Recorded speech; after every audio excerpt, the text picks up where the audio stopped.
Numbers 19. The Lord said to Moses and Aaron, "This is a requirement of the law that the Lord has commanded. Tell the Israelites to bring you a red heifer without defect or blemish, and that has never been under a yoke. Give it to Eleazar the priest. It is to be taken outside the camp and slaughtered in his presence. Then Eleazar the priest is to take some of its blood on his finger and sprinkle it 7 times toward the front of the tent of meeting. While he watches, the heifer is to be burned, its hide, flesh, blood, and intestines. The priest is to take some cedar wood, hyssop, and scarlet wool, and throw them onto the burning heifer. After that the priest must wash his clothes and bathe himself with water. He may then come into the camp, but he will be ceremonially unclean till evening. The man who burns it must also wash his clothes and bathe with water, and he too will be unclean till evening. A man who is clean shall gather up the ashes of the heifer and put them in a ceremonially clean place outside the camp. They are to be kept by the Israelite community for use in the water of cleansing. It is for purification from sin. The man who gathers up the ashes of the heifer must also wash his clothes, and he too will be unclean till evening. This will be a lasting ordinance both for the Israelites and for the foreigners residing among them. Whoever touches a human corpse will be unclean for 7 days. They must purify themselves with the water on the 3rd day, and on the 7th day, then they will be clean. But if they do not purify themselves on the 3rd and 7th days, they will not be clean. If they fail to purify themselves after touching a human corpse, they defile the Lord's tabernacle. They must be cut off from Israel. Because the water of cleansing has not been sprinkled on them, they are unclean. Their uncleanness remains on them. This is the law that applies when a person dies in a tent. Anyone who enters the tent and anyone who is in it will be unclean for 7 days. And every open container without a lid fastened on it will be unclean. Anyone out in the open who touches someone who has been killed with a sword or someone who has died a natural death, or anyone who touches a human bone or a grave, will be unclean for 7 days. For the unclean person, put some ashes from the burned purification offering into a jar, and pour fresh water over them. Then a man who is ceremonially clean is to take some hyssop, dip it in the water, and sprinkle the tent and all the furnishings and the people who were there. He must also sprinkle anyone who has touched a human bone or a grave, or anyone who has been killed, or anyone who has died a natural death. The man who is clean is to sprinkle those who are unclean on the 3rd and 7th days, and on the 7th day he is to purify them. Those who are being cleansed must wash their clothes and bathe with water, and that evening they will be clean.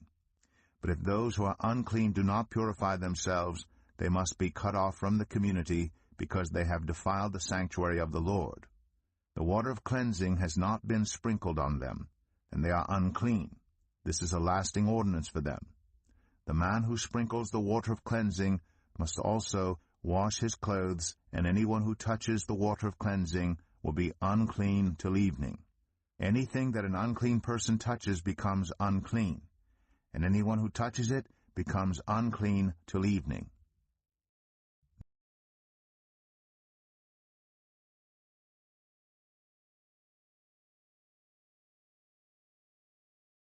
Numbers 20.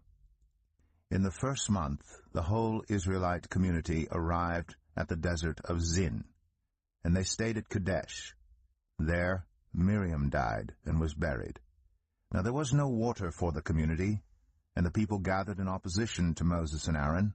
They quarreled with Moses and said, "If only we had died when our brothers fell dead before the Lord. Why did you bring the Lord's community into this wilderness, that we and our livestock should die here? Why did you bring us up out of Egypt to this terrible place? It has no grain or figs, grapevines or pomegranates, and there's no water to drink." Moses and Aaron went from the assembly to the entrance to the tent of meeting and fell face down, and the glory of the Lord appeared to them. The Lord said to Moses, "Take the staff, and you and your brother Aaron gather the assembly together. Speak to that rock before their eyes, and it will pour out its water. You will bring water out of the rock for the community, so they and their livestock can drink." So Moses took the staff from the Lord's presence, just as he commanded him. He and Aaron gathered the assembly together in front of the rock, and Moses said to them, "Listen, you rebels, must we bring you water out of this rock?" Then Moses raised his arm and struck the rock twice with his staff. Water gushed out, and the community and their livestock drank. But the Lord said to Moses and Aaron, "Because you did not trust in me enough to honor me as holy in the sight of the Israelites, you will not bring this community into the land I give them." These were the waters of Meribah, where the Israelites quarreled with the Lord, and where he was proved holy among them. Moses sent messengers from Kadesh to the king of Edom, saying, "This is what your brother Israel says. You know about all the hardships that have come on us. Our ancestors went down into Egypt, and we lived there many years. The Egyptians mistreated us and our ancestors, but when we cried out to the Lord, he heard our cry and sent an angel and brought us out of Egypt. Now we are here at Kadesh, a town on the edge of your territory. Please let us pass through your country.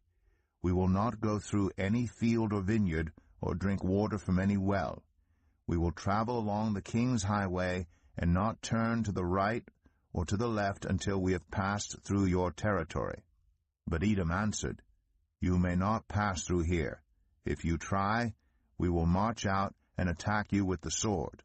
The Israelites replied, "We will go along the main road, and if we or our livestock drink any of your water, we will pay for it. We only want to pass through on foot, nothing else." Again they answered, "You may not pass through." Then Edom came out against them with a large and powerful army. Since Edom refused to let them go through their territory, Israel turned away from them. The whole Israelite community set out from Kadesh and came to Mount Hor. At Mount Hor, near the border of Edom, the Lord said to Moses and Aaron, "Aaron will be gathered to his people. He will not enter the land I give the Israelites because both of you rebelled against my command at the waters of Meribah. Get Aaron and his son Eleazar and take them up Mount Hor. Remove Aaron's garments and put them on his son Eleazar, for Aaron will be gathered to his people. He will die there." Moses did as the Lord commanded. They went up Mount Hor in the sight of the whole community.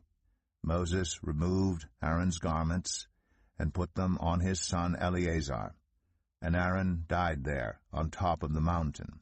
Then Moses and Eleazar came down from the mountain, and when the whole community learned that Aaron had died, all the Israelites mourned for him 30 days. Numbers 21.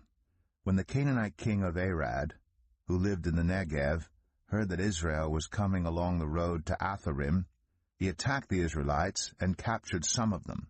Then Israel made this vow to the Lord, "If you will deliver these people into our hands, we will totally destroy their cities." The Lord listened to Israel's plea and gave the Canaanites over to them. They completely destroyed them and their towns, so the place was named Hormah. They traveled from Mount Hor along the route to the Red Sea to go around Edom. But the people grew impatient on the way. They spoke against God and against Moses and said, "Why have you brought us up out of Egypt to die in the wilderness? There is no bread, there is no water, and we detest this miserable food." Then the Lord sent venomous snakes among them. They bit the people, and many Israelites died. The people came to Moses and said, "We sinned when we spoke against the Lord and against you. Pray that the Lord will take the snakes away from us." So Moses prayed for the people. The Lord said to Moses, "Make a snake and put it up on a pole. Anyone who is bitten can look at it and live." So Moses made a bronze snake and put it up on a pole. Then when anyone was bitten by a snake and looked at the bronze snake, they lived. The Israelites moved on and camped at Oboth. Then they set out from Oboth and camped in Abarim, in the wilderness that faces Moab toward the sunrise. From there they moved on and camped in the Zered valley. They set out from there and camped alongside the Arnon, which is in the wilderness extending into Amorite territory. The Arnon is the border of Moab, between Moab and the Amorites. That is why the book of the wars of the Lord says, Zahab in Suphah and the ravines, the Arnon and the slopes of the ravines that lead to the settlement of Ar and lie along the border of Moab. From there they continued on to Beer, the well where the Lord said to Moses, Gather the people together, and I will give them water. Then Israel sang this song, Spring up, O well, sing about it, about the well that the princes dug, that the nobles of the people sank, the nobles with scepters and staffs. Then they went from the wilderness to Mattanah, from Mattanah to Nahaliel, from Nahaliel to Bamoth, and from Bamoth to the valley in Moab, where the top of Pisgah overlooks the wasteland. Israel sent messengers to say to Sihon, king of the Amorites, Let us pass through your country. We will not turn aside into any field or vineyard, or drink water from any well. We will travel along the king's highway until we have passed through your territory. But Sihon would not let Israel pass through his territory. He mustered his entire army and marched out into the wilderness against Israel. When he reached Jahaz, he fought with Israel. Israel, however, put him to the sword and took over his land from the Arnon to the Jabbok, but only as far as the Ammonites, because their border was fortified. Israel captured all the cities of the Amorites and occupied them, including Heshbon and all its surrounding settlements. Heshbon was the city of Sihon, king of the Amorites, who had fought against the former king of Moab, and had taken from him all his land as far as the Arnon. That is why the poets say, Come to Heshbon and let it be rebuilt. Let Sihon's city be restored. Fire went out from Heshbon, a blaze from the city of Sihon. It consumed Ar of Moab, the citizens of Arnon's heights. Woe to you, Moab! You are destroyed, people of Chemosh. He has given up his sons as fugitives and his daughters as captives to Sihon, king of the Amorites. But we have overthrown them. Heshbon's dominion has been destroyed all the way to Dibon. We have demolished them as far as Nophah, which extends to Medeba. So Israel settled in the land of the Amorites. After Moses had sent spies to Jazer, the Israelites captured its surrounding settlements and drove out the Amorites who were there. Then they turned and went up along the road toward Bashan, and Og, king of Bashan, and his whole army marched out to meet them in battle at Edrei. The Lord said to Moses, Do not be afraid of him, for I have delivered him into your hands, along with his whole army and his land. Do to him what you did to Sihon, king of the Amorites, who reigned in Heshbon. So they struck him down together with his sons and his whole army, leaving them no survivors, and they took possession of his land. Numbers 22. Then the Israelites traveled to the plains of Moab and camped along the Jordan across from Jericho. Now Balak, son of Zippor, saw all that Israel had done to the Amorites. And Moab was terrified because there were so many people. Indeed, Moab was filled with dread because of the Israelites. The Moabites said to the elders of Midian, This horde is going to lick up everything around us, as an ox licks up the grass of the field. So Balak, son of Zippor, who was king of Moab at that time, sent messengers to summon Balaam, son of Beor, who was at Pethor, near the Euphrates River, in his native land. Balak said, A people has come out of Egypt. They cover the face of the land and have settled next to me. Now come and put a curse on these people, because they are too powerful for me. Perhaps then I will be able to defeat them and drive them out of the land. For I know that whoever you bless is blessed, and whoever you curse is cursed. The elders of Moab and Midian left, taking with them the fee for divination. When they came to Balaam, they told him what Balak had said.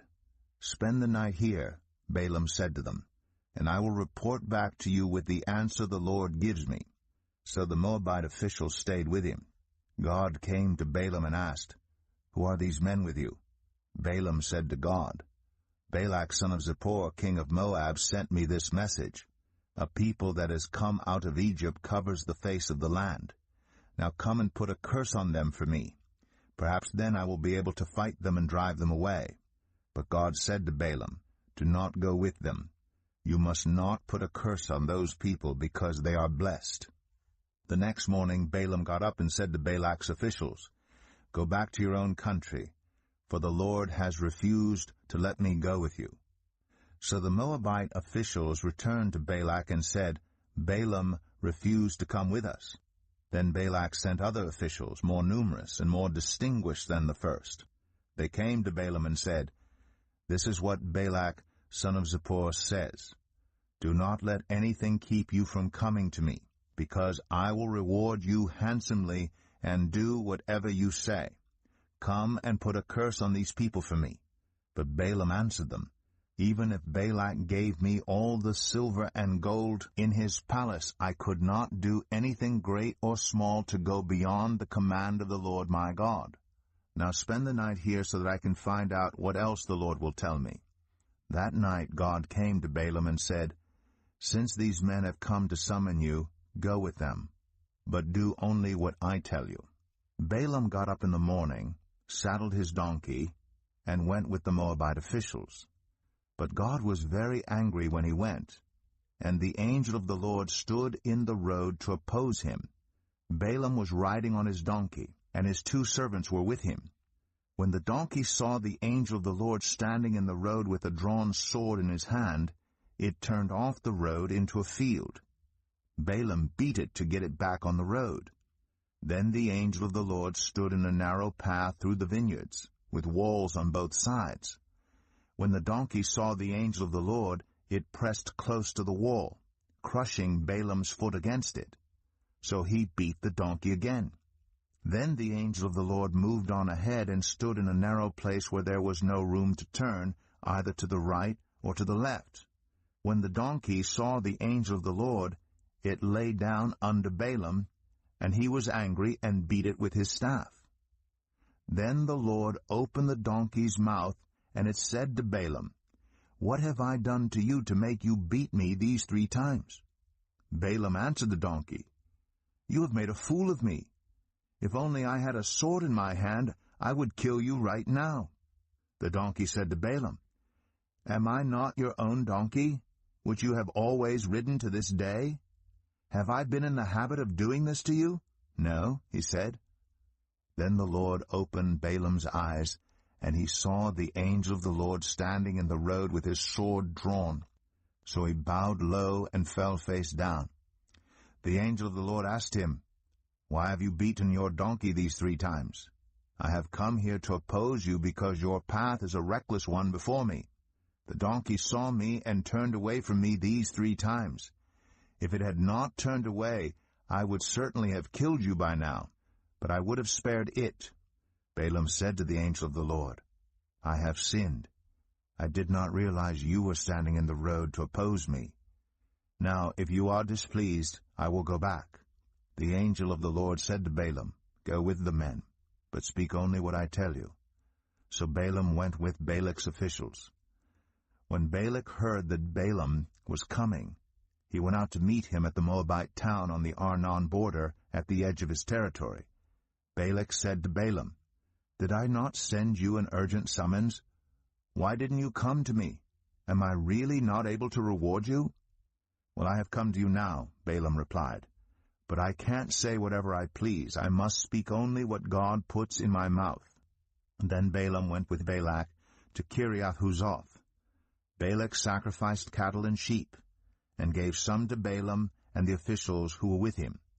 The next morning Balak took Balaam up to Bamoth Baal, and from there he could see the outskirts of the Israelite camp. Numbers 23. Balaam said, "Build me 7 altars here, and prepare 7 bulls and 7 rams for me." Balak did as Balaam said, and the 2 of them offered a bull and a ram on each altar. Then Balaam said to Balak, "Stay here beside your offering while I go aside. Perhaps the Lord will come to meet with me. Whatever he reveals to me, I will tell you." Then he went off to a barren height. God met with him, and Balaam said, "I have prepared 7 altars, and on each altar I have offered a bull and a ram." The Lord put a word in Balaam's mouth and said, "Go back to Balak and give him this word." So he went back to him and found him standing beside his offering with all the Moabite officials. Then Balaam spoke his message. "Balak brought me from Aram. the king of Moab from the eastern mountains. Come, he said, curse Jacob for me. Come, denounce Israel. How can I curse those whom God has not cursed? How can I denounce those whom the Lord has not denounced? From the rocky peaks I see them. From the heights I view them. I see a people who live apart and do not consider themselves one of the nations. Who can count the dust of Jacob, or number even a fourth of Israel? Let me die the death of the righteous, and may my final end be like theirs. Balak said to Balaam, What have you done to me? I brought you to curse my enemies, but you have done nothing but bless them. He answered, Must I not speak what the Lord puts in my mouth? Then Balak said to him, Come with me to another place where you can see them. You will not see them all, but only the outskirts of their camp, and from there curse them for me. So he took him to the field of Zophim on the top of Pisgah, and there he built 7 altars and offered a bull and a ram on each altar. Balaam said to Balak, Stay here beside your offering while I meet with him over there. The Lord met with Balaam and put a word in his mouth and said, Go back to Balak and give him this word. So he went to him and found him standing beside his offering with the Moabite officials. Balak asked him, What did the Lord say? Then he spoke his message. Arise, Balak, and listen. Hear me, son of Zippor.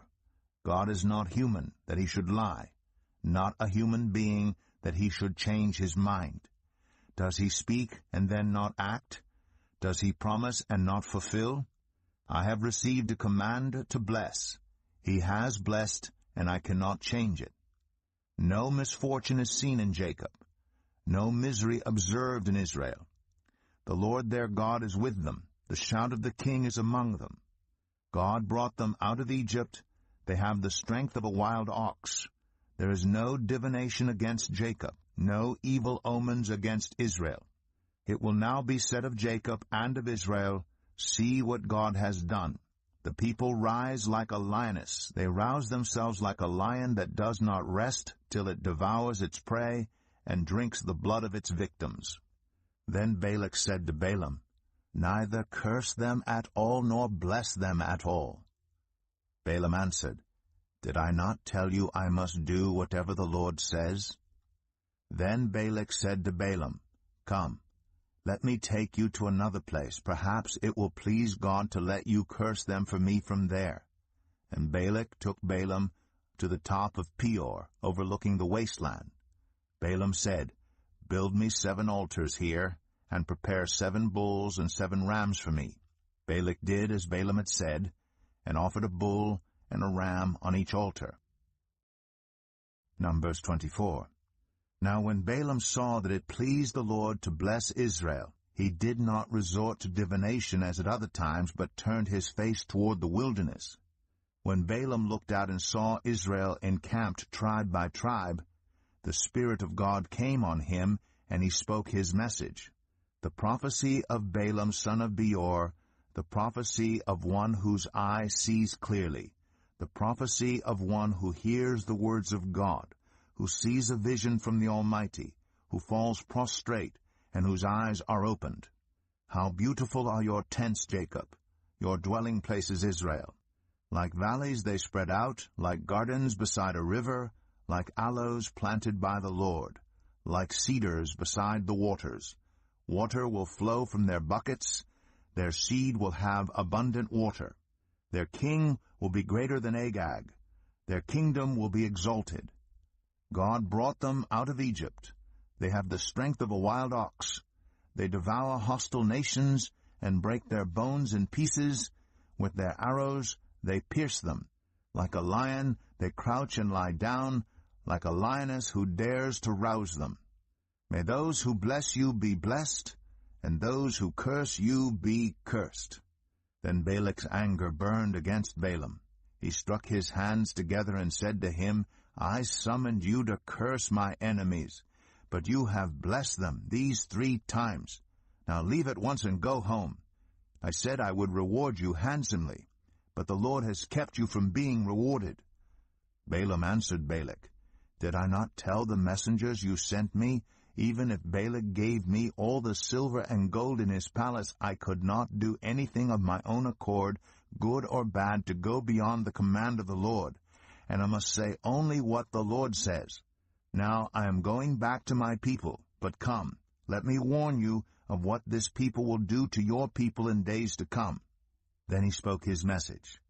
The prophecy of Balaam son of Beor, the prophecy of one whose eye sees clearly, the prophecy of one who hears the words of God, who has knowledge from the Most High, who sees a vision from the Almighty, who falls prostrate, and whose eyes are opened. I see him, but not now. I behold him, but not near. A star will come out of Jacob. A scepter will rise out of Israel.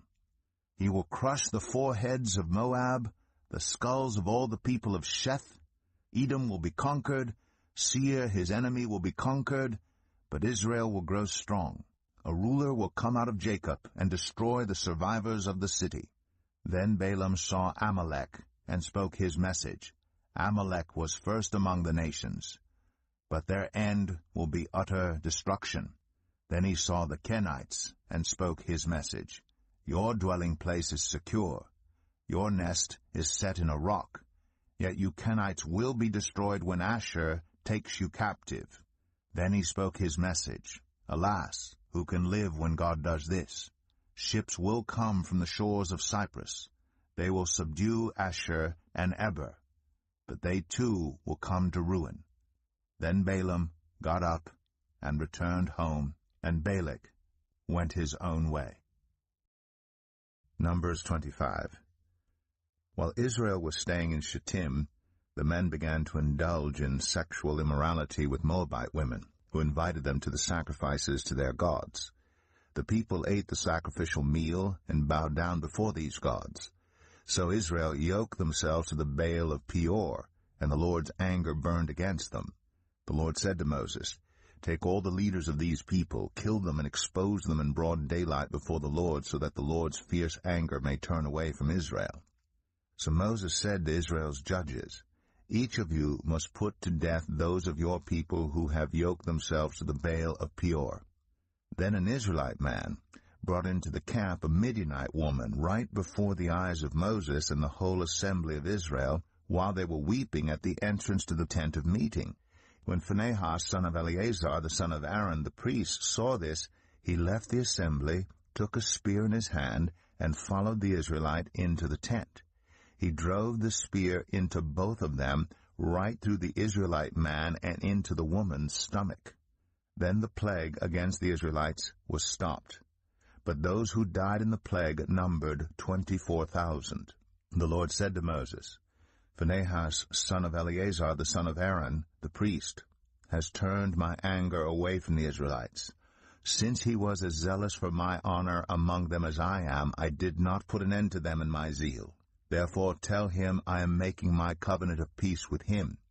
He and his descendants will have a covenant of a lasting priesthood, because he was zealous for the honor of his God and made atonement for the Israelites." The name of the Israelite who was killed with the Midianite woman was Zimri, son of Salu, the leader of a Simeonite family. And the name of the Midianite woman who was put to death was Cosbi, daughter of Zur, a tribal chief of a Midianite family. The Lord said to Moses, "Treat the Midianites as enemies and kill them. They treated you as enemies when they deceived you in the Peor incident involving their sister Cosbi, the daughter of a Midianite leader, the woman who was killed when the plague came as a result of that incident." Numbers 26. After the plague, the Lord said to Moses and Eleazar, son of Aaron, the priest, "Take a census of the whole Israelite community by families, all those 20 years old or more who are able to serve in the army of Israel."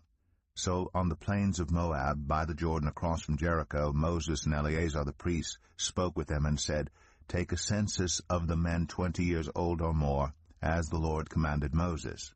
These were the Israelites who came out of Egypt. The descendants of Reuben, the firstborn son of Israel, were, through Hanok, the Hanokite clan, through Palu, the Paluite clan, through Hezron, the Hezronite clan, through Carmite, the Carmite clan. These were the clans of Reuben. Those numbered were 43,730. The son of Palu was Eliab, and the sons of Eliab were Nemuel, Dathan, and Abiram. The same Dathan and Abiram were the community officials who rebelled against Moses and Aaron, and were among Korah's followers when they rebelled against the Lord. The earth opened its mouth and swallowed them along with Korah, whose followers died when the fire devoured the 250 men, and they served as a warning sign. The line of Korah, however, did not die out. The descendants of Simeon by their clans were through Nemuel, the Nemuelite clan, through Jamin, the Jaminite clan, through Jachin, the Jachinite clan, through Zerah, the Zerahite clan, through Shaul, the Shaulite clan. These were the clans of Simeon. Those numbered were 22,200. The descendants of Gad by their clans were through Zephon, the Zephonite clan, through Haggai, the Haggite clan, through Shunai, the Shunite clan, through Ozni, the Oznite clan, through Eri, the Erite clan, through Aradai, the Aradite clan, through Areli, the Arelite clan. These were the clans of Gad. Those numbered were 40,500. And Onan were sons of Judah, but they died in Canaan. The descendants of Judah by their clans were through Shelah, the Shelonite clan, through Perez, the Perezite clan, through Zerah, the Zerahite clan. The descendants of Perez were through Hezron, the Hezronite clan, through Hamul, the Hamulite clan. These were the clans of Judah. Those numbered were 76,500. The descendants of Issachar by their clans were through Tola, the Tolaite clan, through Puah, the Puite clan, through Jeshub, the Jeshubite clan, through Shimron, the Shimronite clan. These were the clans of Issachar. Those numbered were 64,300. The descendants of Zebulun by their clans were through Sered, the Seredite clan, through Elon, the Elonite clan, through Jaliel, the Jaleelite clan. These were the clans of Zebulun. Those numbered were 60,500. The descendants of Joseph by their clans through Manasseh and Ephraim were the descendants of Manasseh through Machir, the Machirite clan. Machir was the father of Gilead. Through Gilead, the Gileadite clan. These were the descendants of Gilead. Through Aiezer, the Aizerite clan. Through Helek, the Helekite clan. Through Azriel, the Azrielite clan. Through Shechem, the Shechemite clan. Through Shemida, the Shemidite clan. Through Hepher, the Hepherite clan. Zelophehad, son of Hepher, had no sons. He had only daughters, whose names were Mahlah, Noah, Hoglah, Milcah, and Tirzah. These were the clans of Manasseh. Those numbered were 52,700. These were the descendants of Ephraim by their clans. Through Shuthelah, the Shuthelahite clan. Through Becher, the Becherite clan. Through Tahan, the Tahanite clan. These were the descendants of Shuthelah. Through Iran, the Iranite clan. These were the clans of Ephraim. Those numbered were 32,500. These were the descendants of Joseph by their clans. The descendants of Benjamin by their clans were through Bela, the Belaite clan, through Ashbel, the Ashbelite clan, through Ahiram, the Ahiramite clan, through Shupham, the Shuphamite clan, through Hupham, the Huphamite clan. The descendants of Bela through Ard and Naaman were through Ard, the Ardite clan, through Naaman, the Naamite clan. These were the clans of Benjamin. Those numbered were 45,600. These were the descendants of Dan by their clans. Through Shuham, the Shuhamite clan. These were the clans of Dan. All of them were Shuhamite clans, and those numbered were 64,400. The descendants of Asher by their clans were through Imnah, the Imnite clan, through Ishvi, the Ishvite clan, through Beriah, the Berite clan, and through the descendants of Beriah, through Heber, the Heberite clan, through Malchiel, the Malchielite clan. Asher had a daughter named Sarah. These were the clans of Asher. Those numbered were 53,400. The descendants of Naphtali by their clans were through Jaziel, the Jazielite clan, through Gunai, the Gunite clan, through Jezer, the Jezerite clan, through Shillem, the Shillemite clan. These were the clans of Naphtali. Those numbered were 45,400. The total number of the men of Israel was 601,730. The Lord said to Moses, "The land is to be allotted to them as an inheritance based on the number of names. To a larger group give a larger inheritance, and to a smaller group a smaller one. Each is to receive its inheritance according to the number of those listed. Be sure that the land is distributed by lot. What each group inherits will be according to the names for its ancestral tribe. Each inheritance is to be distributed by lot among the larger and smaller groups. These were the Levites who were counted by their clans. Through Gershon, the Gershonite clan. Through Kohath, the Kohathite clan. Through Merari, the Merarite clan. These also were Levite clans. The Libnite clan, the Hebronite clan, the Malite clan, the Mushite clan, the Korahite clan. Kohath was the forefather of Amram. The name of Amram's wife was Jochebed, a descendant of Levi, who was born to the Levites in Egypt. To Amram she bore Aaron, Moses, and their sister Miriam. Aaron was the father of Nadab and Abihu, Eleazar, and Ithamar. But Nadab and Abihu died when they made an offering before the Lord with unauthorized fire. All the male Levites, a month old or more, numbered 23,000. They were not counted along with the other Israelites because they received no inheritance among them. These are the ones counted by Moses and Eleazar the priest when they counted the Israelites on the plains of Moab, by the Jordan, across from Jericho. Not one of them was among those counted by Moses and Aaron the priest when they counted the Israelites in the desert of Sinai. For the Lord had told those Israelites they would surely die in the wilderness, and not one of them was left except Caleb, son of Jephunneh, and Joshua, son of Nun.